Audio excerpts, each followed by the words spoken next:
Hi hello నమస్తే bonjour welcome back to our channel facts of France. మా backyard గార్డెన్లో నేను కొన్ని లీఫీ వెజిటేబుల్స్ కూడా పెట్టానండి. ఆ లీఫీ వెజిటేబుల్స్ ఏవేవి ఉన్నాయి, ఏవేవి హార్వెస్ట్కి వచ్చాయి ఇప్పుడు చూపిస్తాను నేను మీకు. ఇది చుక్క కూర అండి, వజాయి. మీకు ఆల్రెడీ తెలుసు, ఇంతకుముందు నేను ప్రీవియస్ వీడియోలో చెప్పాను. సో చుక్క కూర.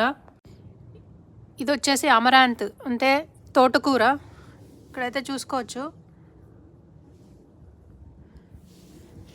ఇది కొత్తిమీర అండి. ఈ పార్ట్ నేను కర్రీస్కి యూజ్ చేసేసాను అనమాట. ఇది వచ్చేసి ఇది పాలకూర.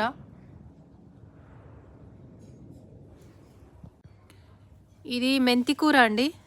వర్షాలు పడి ఇలా అయిపోయింది, ఇది ఇంకా హార్వెస్ట్ చేసేసేయాలి. సో కర్రీస్కి కావాల్సింది నేను హార్వెస్ట్ చేశానండి. So this is from the farm to your plate, 100% organic.